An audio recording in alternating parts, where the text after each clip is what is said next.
Donc vous allez dans Génigène 2, ouvrir la banque de séquences. Vous tapez dans les mots-clés amylase et vous allez avoir un dossier qui apparaît amylase salivaire fonctionnelle versus non fonctionnelle. Vous chargez les séquences, vous comparez et vous vous déplacez pour mettre en évidence le fait qu'il n'y ait, donc tout est vert, ça veut dire que c'est identique, qu'il n'y ait qu'une seule différence en position 58 où dans l'amylase fonctionnelle, vous avez un TRP, alors que dans l'amylase non fonctionnelle, vous avez un ALA. Vous savez d'après le cours que ce sont des acides aminés. Le nom se trouve dans l'abréviation, donc TRP pour le tryptophane et ALA pour l'alanine.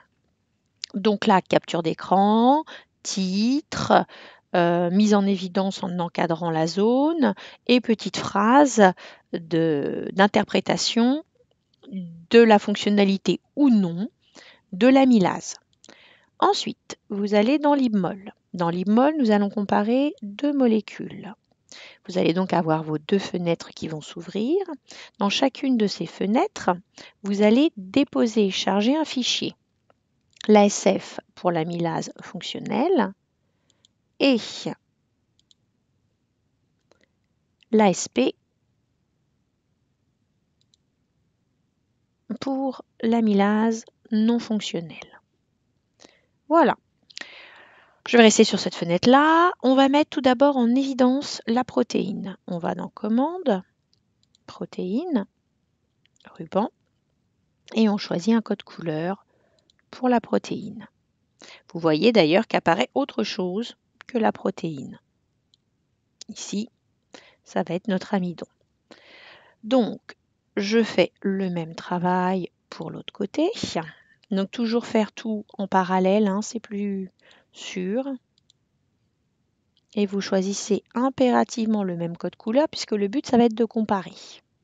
Donc, une fois que ma protéine est mise en évidence, je vais aller dans Séquences. Je décoche toutes les séquences. Je vais prendre l'amidon et je vais le mettre en évidence. Donc là, vous choisissez absolument le code couleur que vous faites et travail à la chaîne, c'est vous qui décidez. Par contre, on n'oublie surtout pas de décocher aucun, sinon vous allez devoir recommencer le travail parce que vous n'aurez pas la bonne couleur. Alors, voyons voir. C'est bon, parfait. Donc, vous voyez que vous avez vos deux molécules. Donc, avec la molette, on zoome, on dézoome. Avec un clic droit, on peut faire une translation horizontale et verticale. Maintenant, dans mon TP, on m'a précisé que j'avais des acides aminés importants qui intervenaient dans le fonctionnement de mon enzyme. Donc, je vais devoir mettre en évidence ces acides aminés. Je retourne dans la séquence, je désélectionne tout, c'est très important. Et donc, je vais sélectionner, donc vous voyez là, on a les numéros directement. Donc, comme acide aminé important, j'avais l'acide aminé 197, donc je me positionne sur l'acide aminé 197. Je clique dessus. Alors, si vous avez ce genre de bug, je pense que c'est lié au Geniali. Vous retournez dans Commande, Séquence, et logiquement, ça devrait fonctionner. Voilà, donc 197, 233, ça m'est arrivé plusieurs fois. Donc voilà, 233, 300. Alors là, ce sont les acides aminés qui participent à l'hydrolyse, c'est-à-dire à la destruction de l'amidon. Je les mets en sphère et je choisis un code couleur. Vous prenez le code couleur que vous voulez. J'oublie pas de faire aucun après et je vais faire le même travail sur l'autre molécule. Donc on n'oublie jamais de faire aucun, sinon on aura une très mauvaise surprise. Allez, on fait exactement le même travail avec le même code couleur. 197, donc c'est pareil, ça rebug, je ne sais pas, on s'embête pas, on reclique et là ça fonctionne. 233 et 300.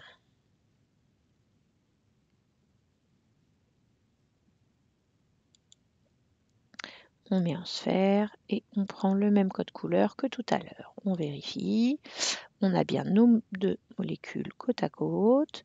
Une petite translation. Zoom, translation.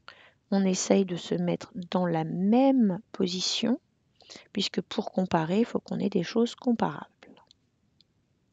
Voilà. Maintenant, on va mettre en évidence les 3 acides aminés, donc même travail, hein, qui sont responsables cette fois de la fixation. Donc en position 58. Donc ça ne fonctionne toujours pas, donc on recommence. 58, 59 et 62. Là, ils sont plus proches, c'est plus facile. Sphère et hop, en jaune. J'oublie pas de faire aucun à chaque fois. On retourne dans l'autre molécule et on fait le même travail. Donc j'ai bien fait aucun. Je vérifie, je refais aucun pour être bien sûr. Vaut mieux faire ça que de tout avoir, tout le travail de coloration qui est perdu derrière. Donc 58, vous voyez que je retrouve ma mutation génétique. Bon, toujours le même souci. Donc 58, ma mutation génétique. 59 et 62, sphère et en jaune. Donc je vais déplacer et visualiser ma molécule. On va se mettre dans une situation comparable.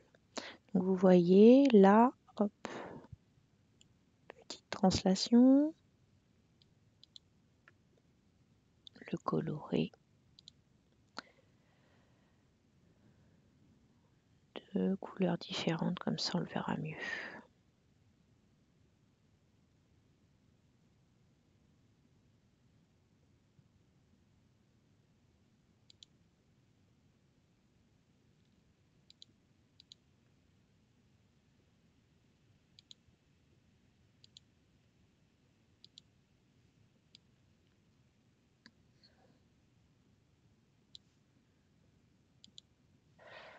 Mettre en évidence le 58,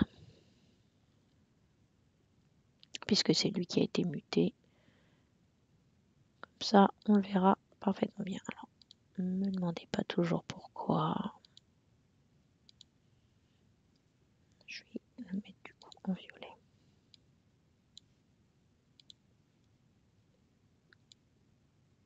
Et comme ça, c'est impeccable. On voit parfaitement bien